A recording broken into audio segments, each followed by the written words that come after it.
Assalamualaikum warahmatullahi wabarakatuh. Perkenalkan, saya Caroline dengan NIM 206. Di sini saya izin untuk memberikan sebuah penyuluhan edukasi terkait nutrisi pada post kemoterapi.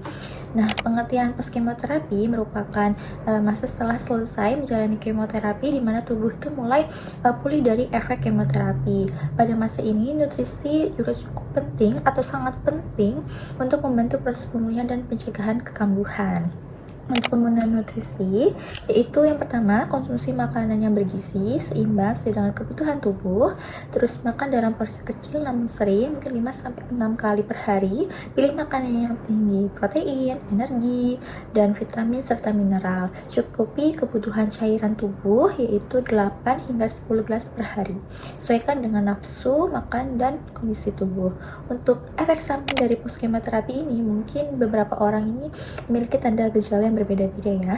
Yang pertama ada mual muntah, rambut rontok, nafsu makannya menurun, terus pada lidah juga mungkin ada yang merasakan hambar atau pahit, sariawan, dan diare maupun sembelit. Dan dari efek ini dapat mengakibatkan mungkin lemas atau mudah lelah. Seperti itu. Untuk tujuannya, apa sih tujuan dari pemenuhan terapi nutrisi ini pasca kemoterapi? Yang pertama, untuk memenuhi kebutuhan gizi, untuk pemulihan tubuh, mempertahankan atau meningkatkan berat badan ke ideal atau ke semula. Yang ketiga, meningkatkan daya tahan tubuh dan kualitas hidup. Yang keempat, mengurangi resiko infeksi dan komplikasi. Yang terakhir, membantu toleransi tubuh terhadap pengobatan lanjutan jika ada. Dan yang kelima, yaitu ada manajemen nutrisi terhadap efek samping kemoterapi. Jika mual muntah, yang pertama untuk manajemennya, makan porsi kecil namun sering, makan yang kering seperti biskuit, roti, dan hindari makanan yang berlemak atau menyengat atau berbau tajam seperti itu. Hindari sedikit demi sedikit. Untuk nafsu makan yang menurun, pilih makanan favorit atau yang disukai untuk menarik kita untuk ingin makan. Yang kedua, tambah variasi rasa atau warna-warna pada makanan dan juga tekstur. Untuk perubahan rasa sendiri, gunakan bumbu alami, jeruk nipis, jahe, daun salam untuk menambah rasa. Terus gunakan alat makan berbahan plastik jika terasa logam. Terus untuk mengatasi sariawan, itu pilih makanan yang lembut, tidak pedas dan tidak asam. Hindari makan yang keras, kasar dan juga panas. Untuk diare, makan makanan yang rendah serat sementara. Hindari makanan atau minuman tinggi lemak, kafein atau minum susu full cream. Untuk sembelit, perbanyak sayur, buah, minum air putih dan aktivitas ringan itu. Apa saja komponen yang penting? Nah, untuk komponen penting itu mesti mencakup karbohidrat, protein, lemak, serat, vitamin, mineral, juga cairan. Nah, untuk karbohidrat sendiri itu bertujuan untuk sebagai sumber energi utama.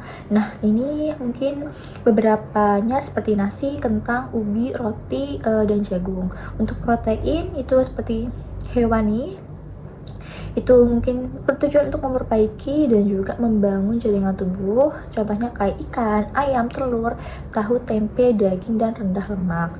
Setelah itu ada lemak sehat, itu bertujuan untuk sebagai energi cadangan seperti itu dan membantu penyerapan vitamin. Mungkin ada alpukat, kacang, terus minyak zaitun serta ikan untuk vitamin dan mineral, yaitu ada bertujuannya untuk meningkatkan daya tahan tubuh dan membantu pemulihan. Misalkan ada sayur dan buah-buahan yang berwarna-warni. Nah, tujuannya adalah untuk menggugah selera kita untuk ingin makan seperti itu ya. Untuk cairan ini juga sangat penting karena untuk menjaga keseimbangan cairan tubuh dan mencegah dehidrasi air.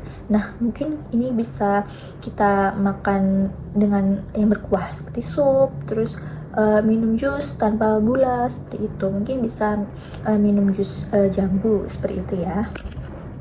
Dan untuk memilih, mengolah dan menyajikan makanan, untuk memilihnya, pilih bahan makanan yang segar dan berkualitas, cuci bersih buah dan sayur. Untuk mengolahnya itu gunakan metode masak yang sehat seperti kukus, rebus, terus panggang, tumis sedikit dengan minyak seperti itu. Dan hindari makanan mentah atau setengah matang. Dan untuk menyajikannya, itu sajikan makan yang hangat dan juga menarik. Gunakan porsi kecil namun sering, dan ciptakan suasana makanan yang nyaman dan menyenangkan.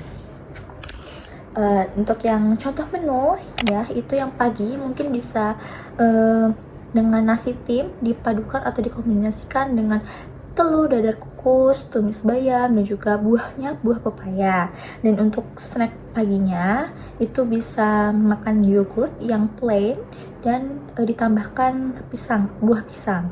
Untuk yang siang jam 12 mungkin bisa makan dengan kombinasi nasi putih digabung dengan ikan kukus bumbu kunyit, terus sayur bening yang isinya itu ada wortel, terus ada labu siam, terus juga untuk buahnya itu semangka. Untuk snack sore bisa dengan cemilan puding susu. Untuk malamnya sup ayam sayur, tahu kukus, saus tomat, nasi putih, dan buahnya buah pir. Untuk sebelum tidur itu minum susu yang rendah lemak namun hangat. Baik, untuk pemberian edukasi mengenai nutrisi pada pos kemoterapi mungkin cukup sekian. Maaf jika terdapat kesalahan kata pada penjelasan. Billahi taufiq wal hidayah. Assalamualaikum warahmatullahi wabarakatuh. Terima kasih.